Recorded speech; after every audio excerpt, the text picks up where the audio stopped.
Alright, here we are. We got our new SUP Pup. Came in the mail. We're going to unbox it and see what we get.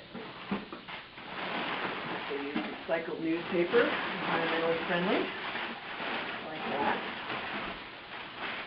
And here's, this is the SUP Pup. Let's see what else we got here. That's it. Actually, I'll do this later. Alright, now that we've got it out, let's see what it takes to build it. So I got the SUP Pup out of the box, and I'm going to see what it takes to build it. Looks like it's attached with some saran wrap.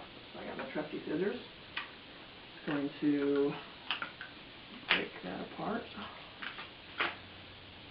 Good quality saran wrap. And there we got 2 parts. Let's go through and see what else is there. So we got the Ziploc baggie here with a whole bunch of stuff in it.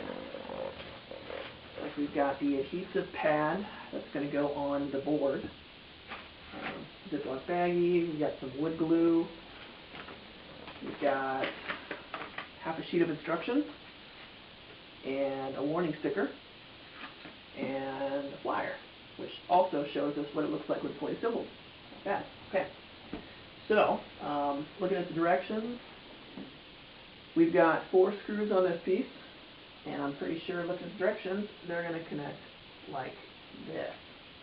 Now, fortunately, what they did is they've got a little recessed section here that will connect right here, so you can't misalign it, which is pretty nice. So, before I do that, though, one of the things they want us to do is apply wood glue, and they refer to this as the T-section because of the shape. So I'm going to do that.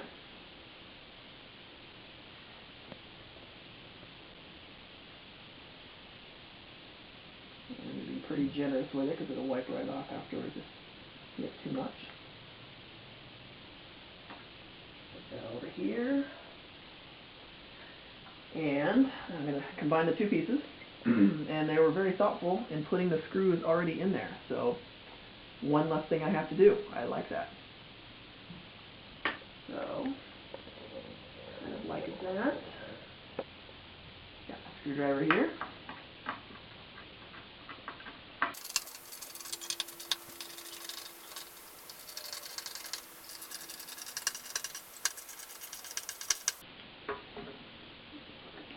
Snap it together pretty nicely here.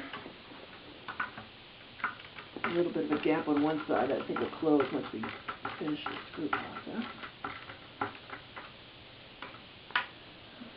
Looks like we need to push a little more pressure.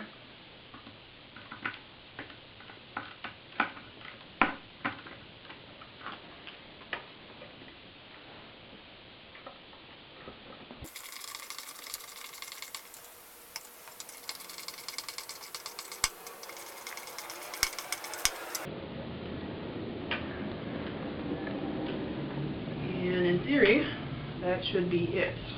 Alright, so we got all the screws tightened in. The directions said to screw it until they're slightly recessed from the wood, which I did.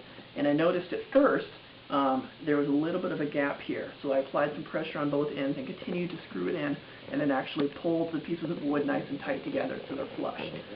And once they were recessed, I also noticed some of the wood glue that we applied in there has crept over the edges. And so one of the steps, step 4, is to wipe excess glue. And I like this actually because it tells me that there's a good seal there, that the glue has no place to live but to bleed out.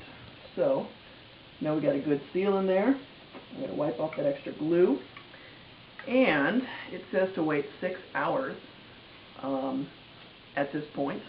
So once we do wait those 6 hours, the final 2 steps are going to be to apply this sticker over those screw holes. Not only is it a warning about wearing PFDs, personal flotation devices, for your child, but it also is a waterproof sticker that's going to keep these screws from seeing direct water contact, which will help their lifespan. And then the final step is going to be placing this, after we take off the sticky back, onto our stand-up paddleboard and putting it in a place where the SUP Pup will then sit directly over it. And once this is set onto your board, or our board, these 2 bungees will hook down onto it, and be secured to our stand-up board.